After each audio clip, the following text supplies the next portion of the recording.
Not a subscriber? Click here to sign up. No, 1 week ago, I wrote that the Oregon State women's basketball team was in somewhat of uncharted territory in the sense that they already had 2 losses, albeit to good teams, in the 2017 season. Over the past few years, OSU lost just 5 games in one season, so this trend was one that the Beavers wanted to stop. This group of Beavers has only seen success. Every player that is on the roster at this point is either a part or joining a culture that doesn't lose. So naturally, after dropping those games to Notre Dame and Duke, the Beavers came together as a team and made it a point that they were going to unleash their defensive prowess on their next opponents. Scott Rook's squad did that and more during the 2 games that the Beavers played in the Maui Jim Maui Classic, as OSU won by a combined score of 183,104.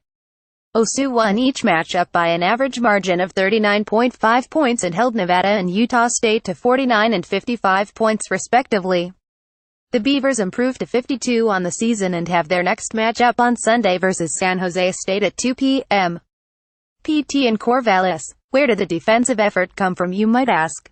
Not necessarily one person, but rather a team effort according to several Beavers. It was really the defensive end that we needed to pick up and work on, freshman guard Aaliyah Goodman said. We focused on it going into Hawaii and it really showed that we can be an elite defensive team.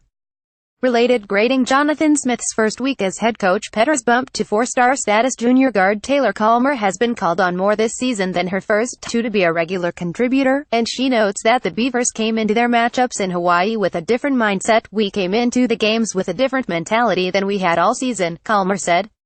We wanted to play with more chemistry and grit in those games and it showed because we had a lot of fun. Goodman, who has found playing time as a true freshman, also adds that the Beavers are starting to find their rhythm. We just started clicking on defense and getting to our spots, and those stops on defense were able to get our offense flowing.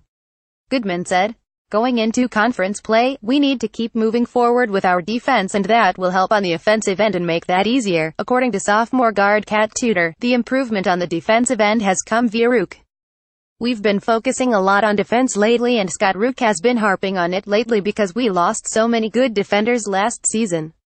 Tudor said, we knew that we had to turn it on, with the Beavers settling into the non-conference schedule and conference play just under a month away. Tudor noted that OSU getting 2 wins in blowout fashion were huge for the team's confidence. Related: 5 teams that benefit the most from Oregon coaching chaos. It was good to get those wins in dominating fashion. Tudor said, it was good for our confidence and it was good for our team to learn. Despite the close losses to Notre Dame and Duke, a confidence boost came in the form of an opposing basketball game as No. 1 UConn barely squeaked by number 3 Notre Dame 8,071. The toughest part about that for the Beavers? They had Notre Dame on the ropes in Corvallis. Their feeling is that because Notre Dame could have beat UConn, OSU knows their potential.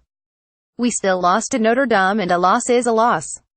Tudor said, but it's good for us to know that they came that close to UConn, the powerhouse of women's basketball. Calmer added the Beavers felt both positive and frustrating emotions while UConn barely beat ND. Watching that game was really frustrating knowing that we could have beat Notre Dame, Calmer said. It's also motivating because we know we have the potential to play with anyone in the country and that's really exciting.